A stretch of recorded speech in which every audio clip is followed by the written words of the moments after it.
Oke, pada pembahasan kali ini kita akan membahas tentang bagaimana mencari data tentang audit, komite audit dan fee audit.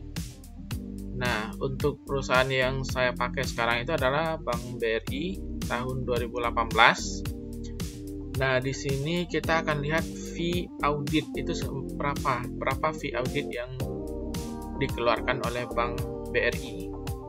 Cara mencarinya adalah pertama kita lihat dulu kantor CAP-nya, kantor akuntan publiknya, atau kalau setidaknya bisa dilihat di daftar isi. Tapi kalau saya lebih suka melihatnya tinggal di enter kan.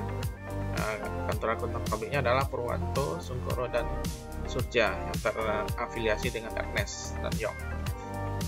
Nah, ini udah disebutkan berapa angkanya.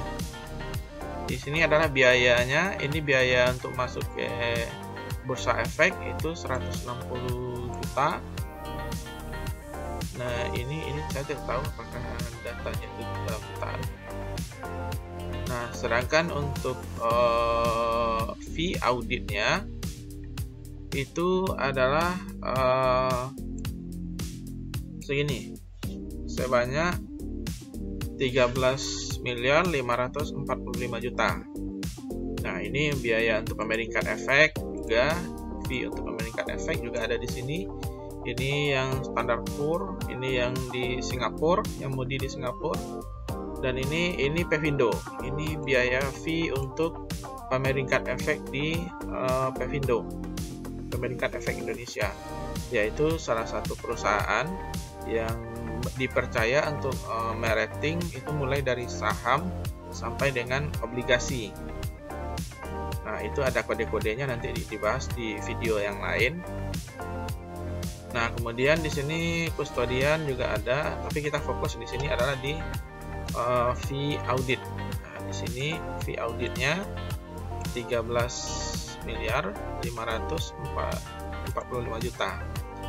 Mungkin ini ada pembahasan, kalau seandainya tidak ada di sini, tadi di pembahasannya yang khusus membahas tentang auditornya. Tinggal cari sampai dapat.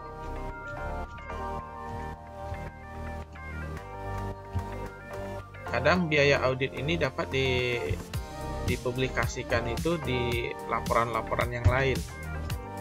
Karena tidak semua perusahaan melaporkan fee auditnya itu khusus seperti tadi, kayak tadi.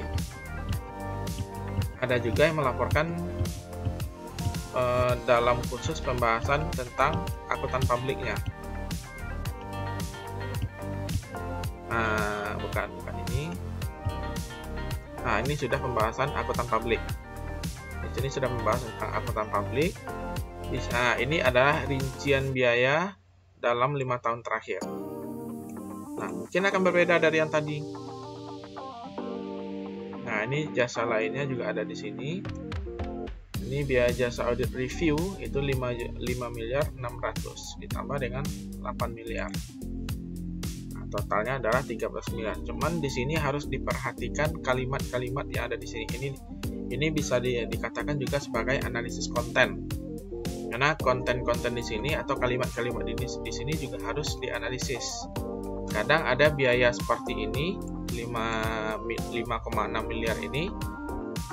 Kalau kasat matanya, seandainya tidak ada laporan yang sebelum yang di atas tadi, yang hanya ada laporan seperti ini, kasat matanya ini adalah fee auditnya. Cuman kalau ada kalimat-kalimat di bawahnya yang lain seperti ini, nah, maka itu harus ditambahkan karena ini juga merupakan jasa audit. Nah, bagi yang perusahaan yang tidak melaporkan seperti ini, berarti dia total adalah di bagian ini, total auditnya, fee auditnya. Nah, banyak juga perusahaan yang sama sekali tidak melaporkan fee auditnya dalam bentuk seperti ini ataupun yang tadi, dalam fee yang banyak tadi. Kebanyakan sih dalam keadaan yang seperti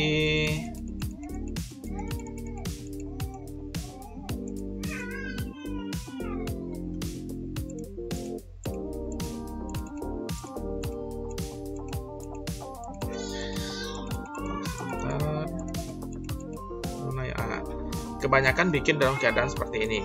Nah, andaikan ada perusahaan penelitian kita ini fokus pada fee audit, maka perusahaan-perusahaan yang tidak melaporkan fee auditnya secara terperinci atau dalam minimal bentuk seperti ini, maka dibuang. Tapi kalau kita membuang perusahaan itu malah mempengaruhi sampel, nah, maka sebaiknya gunakan data alternatif, yaitu menggunakan beban profesional.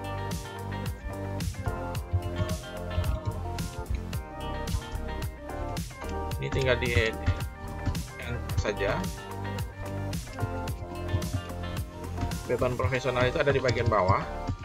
Tapi beban profesional ini tidak direkomendasikan. Kenapa? Karena beban profesional ini ada banyak biaya yang dikeluarkan oleh perusahaan, bukan hanya tentang fee audit saja.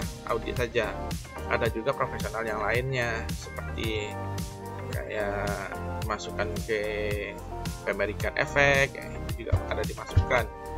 Ini hanya alternatif jika memang tidak memiliki data yang fee audit tadi. Tapi akan lebih baik yang data yang perusahaan yang tidak menampilkan fee auditnya berapa, buang, baik dibuang, karena nanti akan mengganggu stabilitas data. Contohnya seperti ini. Ini datanya sudah sangat banyak sekali, sangat jauh berbeda dengan fee audit yang sebenarnya tadi, gitu. Sangat jauh berbeda. Maka ini tidak disarankan, ini hanya sebagai alternatif saja. Tapi sebaiknya gunakan yang fee audit yang tadi, yang memang betul membahas tentang keadaan auditnya.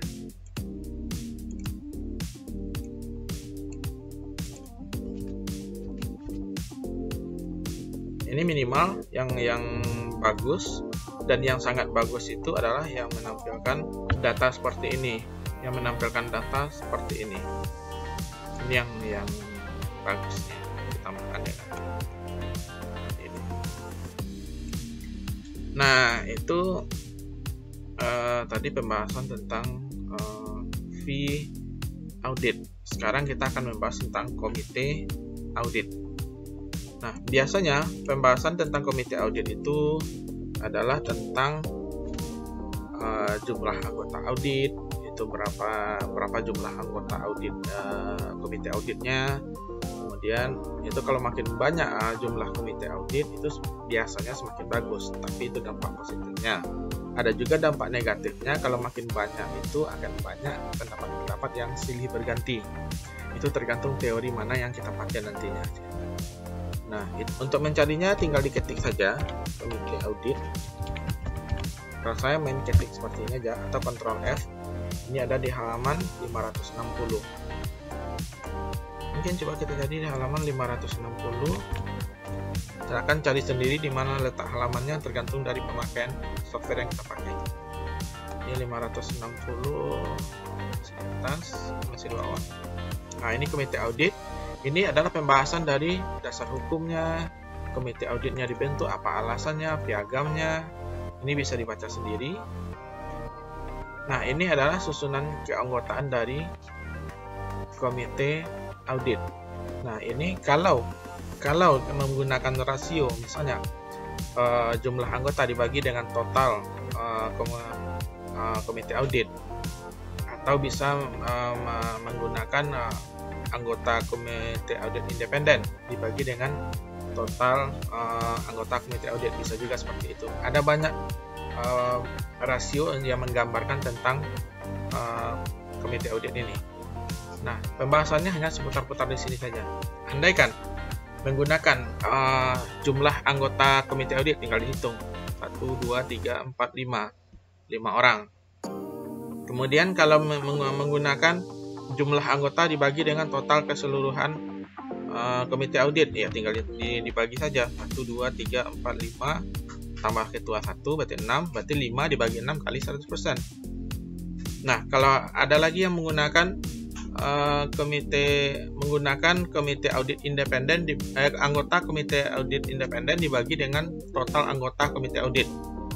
Ini adalah pihak independen, ini bukan pihak independen. Komisaris independen ini adalah komisaris yang memang di luar dua perusahaan, tapi kebanyakan jabatannya itu ada di perusahaan tersebut. Ada yang merangkap, jadi kita nggak bisa tahu pasti. Nah, yang benar-benar pihak luar itu adalah ini, pihak independen.